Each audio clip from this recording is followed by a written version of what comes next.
Are you a manager? Could you be inadvertently aggravating and frustrating your team? Well, there is a possibility, I hate to tell you. So stay tuned for this video in which I'll be sharing 3 common behaviors that your team probably hates.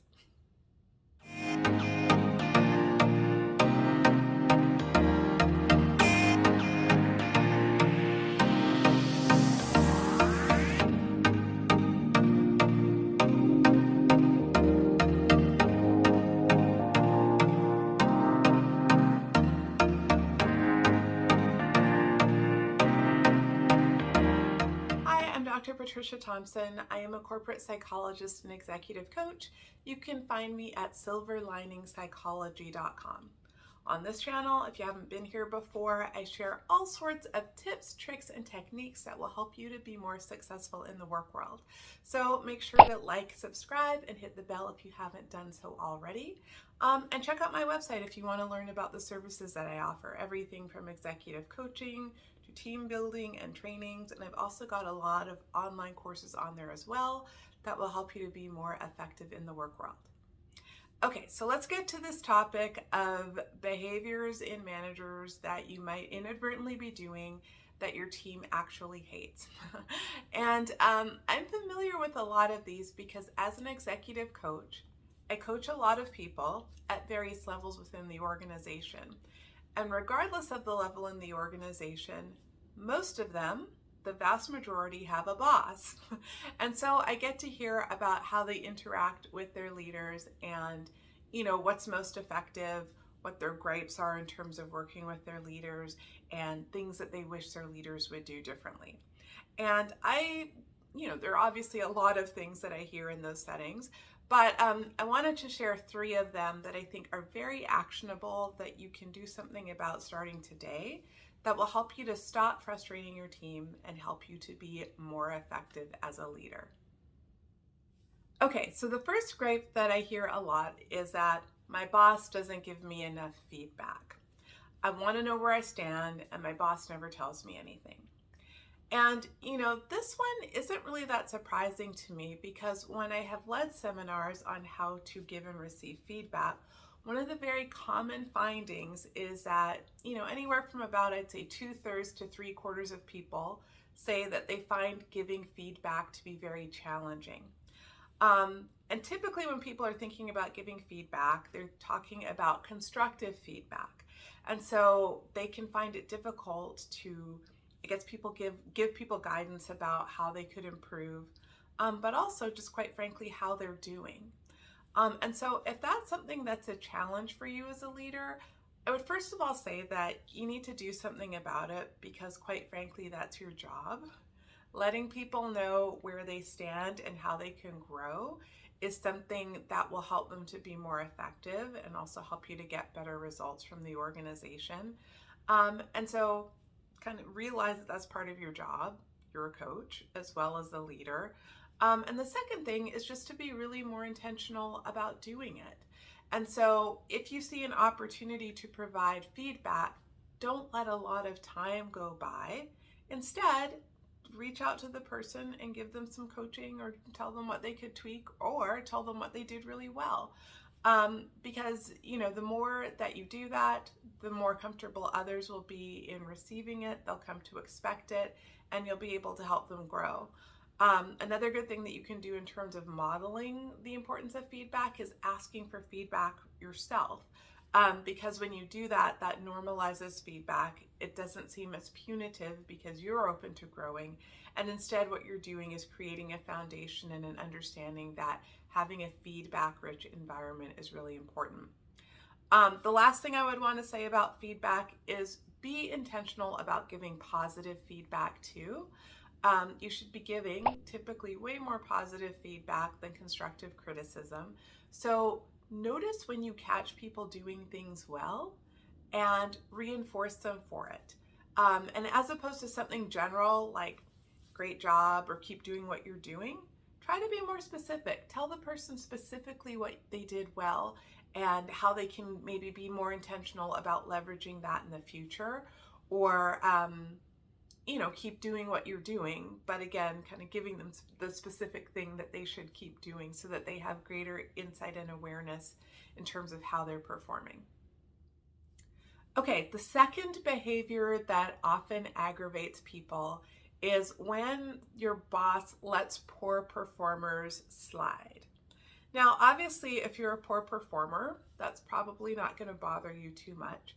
But if you're a high performer, very often if you can see that things don't seem quite fair, or that some people are skating by and you're being held to a different standard, that can be really frustrating.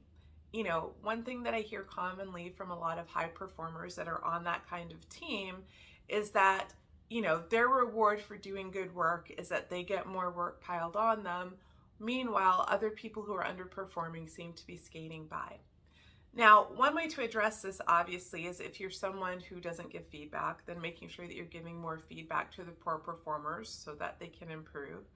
But the other thing is sometimes it requires making a difficult decision and realizing that someone isn't a good fit for that position, and maybe allowing them to find a job elsewhere that would be a better fit for them. And what that's going to do is it'll raise the bar for everyone. It'll also make your high performers feel better because they will know that they're not being treated unfairly, or other people who aren't carrying their share are kind of like I said, skating by. And it'll create an overall greater sense of accountability on your team. So I know personnel decisions are never fun to make. Having those sorts of difficult conversations can be challenging and stressful, but just realize that if you don't do that, you're probably creating a situation in which your most valued employees are getting frustrated, and they're the ones really who you want to be most satisfied and engaged with the work. Okay, the third behavior that I would say is frustrating to employees is their boss doesn't delegate, or when their boss delegates, they micromanage. So it just has to do with maybe having poor delegation skills in general. If you're this type of leader who doesn't delegate, very frequently what can happen is that people might get frustrated because they might feel like you don't trust them and they're not getting opportunities to thrive and to show their stuff.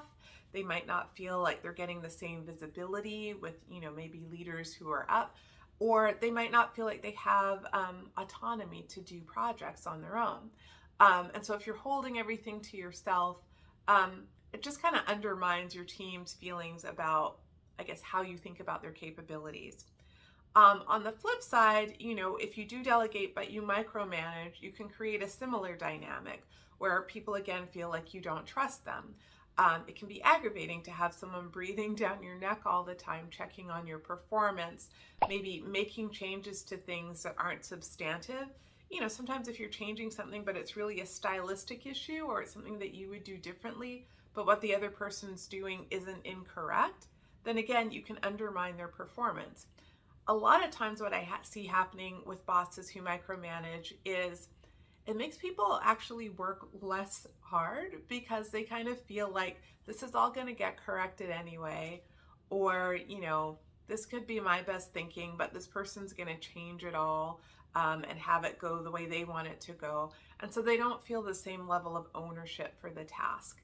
So if you're a micromanager or if you need to work on your delegation skills, then I would say definitely, start doing that. Because as a leader, if you're going to be getting results through other people, you need to have good best practices for delegating. So what do you do if you engage in any of these behaviors?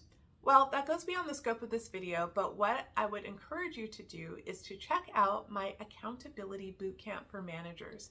In the course, I cover best practice for delegation. I also cover how to create a culture in which people are comfortable giving and receiving feedback and open to speaking up. I talk about how to have accountability conversations and how to address poor performance. And so it's a really comprehensive view for managers who struggle in these areas. In addition, I've got special best practices for managing a remote or a hybrid team, because a lot of us are working virtually these days. So I encourage you to check it out.